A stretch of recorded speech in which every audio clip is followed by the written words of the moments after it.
Olá, turma! Espero que vocês estejam bem. Vamos dar continuidade aqui no nosso conteúdo teórico. Lá na página 375, a gente vai falar um pouco de cores, as cores primárias, secundárias, terciárias e complementares. Aí na página 375, a gente tem o círculo cromático que ilustra bem as nossas cores primárias, as secundárias e as terciárias. O que é uma cor primária? Primeiro, sabemos que são as cores conhecidas como cores puras, que se originam dos pigmentos naturais, que é o azul, o amarelo e o vermelho. Uma cor primária é uma cor que não pode ser decomposta em outras cores. No caso, essas cores, elas se mesclam entre si para produzir todas as demais cores que nós conhecemos. Tradicionalmente, o vermelho, o azul e o amarelo são tratados como as cores primárias nas artes plásticas. Cores secundárias. Elas são criadas a partir, dessas primárias aqui que nós vimos. E aí nós temos a formação do verde, do laranja e do violeta. As cores secundárias são formadas pela mistura de duas cores primárias. As cores secundárias são verde, roxo e laranja. O azul misturado com amarelo, o verde. O azul misturado com vermelho, o roxo. E assim por diante, como está na ilustração aí para vocês. A terciária é uma cor composta por uma cor primária e uma cor secundária. São ao todo 6 cores. E aí temos a ilustração para ficar mais fácil para vocês visualizarem quais são essas 3 cores. O rosa salmão, o amarelo torrado, verde limão, turquesa, o azul médio e o violeta. Todos eles feitos a partir de uma cor primária e uma cor secundária.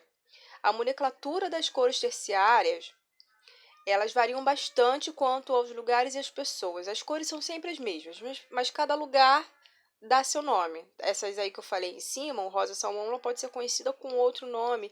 Esse amarelo torrado, ele também às vezes fica sendo conhecido como terracota também. O verde limão.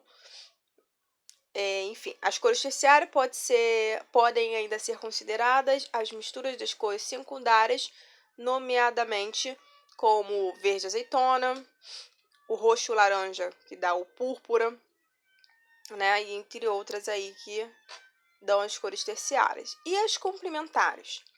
São cores que são opostas umas às outras, observadas dentro do círculo cromático. Vamos lá, deixa eu ver se eu trouxe aqui o círculo cromático para mostrar para vocês. Tem aqui, tá. Por exemplo, o azul, ele é complementar ao laranja, porque no círculo cromático, aqui tem um pedacinho do círculo cromático, as cores que elas ficam, opostas, elas se complementam uma outra, quer dizer que elas quase que se combinam, mas elas se complementam. A gente tem aí o azul e o laranja, o verde e o vermelho, e aqui a gente pode ver, ó, o verde e o vermelho, o roxo e o amarelo. É assim que a gente acha uma cor complementar. A gente pega um círculo cromático, que é um pouco parecido com esse, mas vocês têm um círculo cromático lá na página 375, tem um pedacinho dele. As cores estão aí. Então, a gente sempre acha uma cor complementar vendo qual é a cor oposta. Tá vendo? É só a gente traçar as linhas diagonais e a gente encontra as cores opostas e complementares. E as análogas são cores vizinhas, são cores que estão próximas, então elas são chamadas de análogas, porque há nelas uma mesma cor base. Por exemplo, o amarelo escuro e o vermelho vivo têm uma cor em comum, que é o laranja. As cores análogas ou da mesma família de tons são usadas para dar a sensação de uniformidade. Uma composição em cores análogas, em geral, é muito elegante, porém, deve-se tomar cuidado para não deixá-la monótona. Assim, ó, as cores análogas aqui nós temos o rosa e o roxo. Eles têm o mesmo fundo, a mesma base de pigmentos, só que varia na sua intensidade, no seu tom. Um é mais claro, o laranja, ele é a mistura do vermelho e do amarelo. Se ele tiver mais amarelo, ele vai ser um laranja mais claro. Se ele tiver mais vermelho, ele vai ser um laranja mais escuro.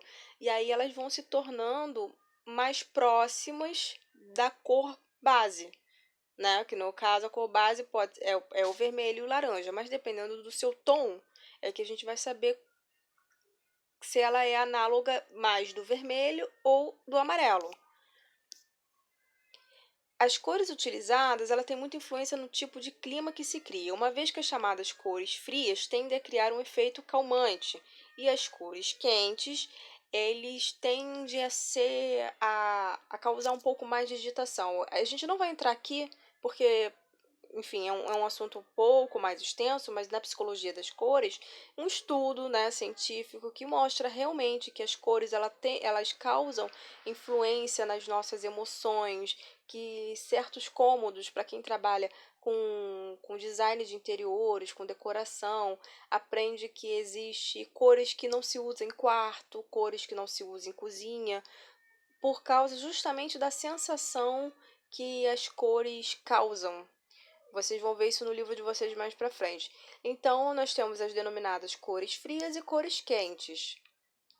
E as cores neutras. As cores frias aqui, gente, eu voltei aqui.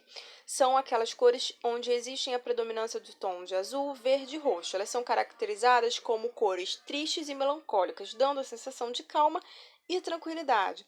E as quentes, vermelho, amarelo, laranja, elas são caracterizadas como cores alegres e vibrantes e que nos dão sensação de calor. Temos as neutras. As cores neutras são usadas para complementar uma cor desejada, sendo que as cores neutras têm pouco reflexo. Entre as cores neutras podemos citar o branco, o cinza e o marrom. O branco é luz isenta de cor, o preto é a ausência de cor e os tons cinza são a mistura do branco e com preto. Na página 376, nós temos aí uma partezinha, né, um círculo cromático um pouco mais simples, mas que difere aí de um lado as cores quentes e do outro as cores frias. Lembrando que as cores que têm como base um pigmento, uma cor fria, ela tende a ser fria.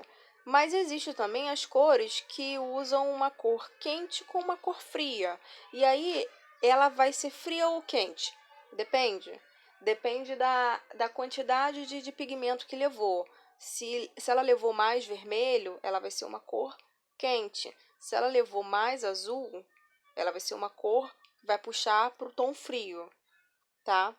Então, as cores quentes são mais vivas e enérgicas, e as cores frias dão uma sensação de calma e tranquilidade. Branco e preto são consideradas cores neutras, né? Como eu já disse na aula, no slide anterior. E aí tem umas representações aí bem interessantes no livro de vocês, na página 376, sobre o esquema para cor luz e cor pigmento. Próxima aula eu trago um pouco mais explicado sobre cor luz e cor pigmento. E um movimento muito interessante dentro da arte que deu origem pelo estudo das cores é a policromia e a monocromia. Poli vem de muitas e cromia de cores, então muitas cores. Aí na página 377 vocês têm aí várias imagens e um explicativo sobre o que é a policromia. Não tem mistério. Policromia é toda a composição visual, todo desenho, pintura, que se use diversas cores. Tem aqui um exemplo de várias obras, algumas conhecidas, outras não. A gente tem Romero Brito, a gente tem a Tarsila, Frida, enfim, todas ali um impressionismo. Todas essas obras aí elas usam. Elas são compostas por uma série de cores. A gente tem uma variedade imensa, né, de cores. E a gente pode dizer que, além do nome dado a cada movimento aqui, a gente pode dizer que é uma composição policromática, porque existem várias cores policromáticas. E aí, quando a gente fala de monocromia, a monocromia ela é o quê? é uma composição, vou trazer aqui a ilustração, fica melhor. Ela é uma composição de uma cor em seus mais variados tons. Nós temos aí uma composição cinza. Aí a gente tem vários tons de cinza que vão do preto ao branco. A gente tem uma composição vermelha, que vai do tom mais escuro de vermelho, quase chegando no marrom escuro, até um branco.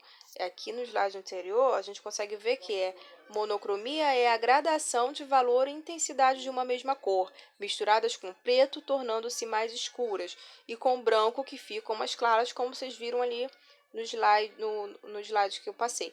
As coisas, na realidade, nunca são de uma só matriz ou tonalidade de cor. Existe grande variedade de matizes e tons dentro de uma mesma cor. O que isso quer dizer? Um azul, olha, aí tem quantos tons, e nem estão todos aqui, tá? Aqui está bem resumido.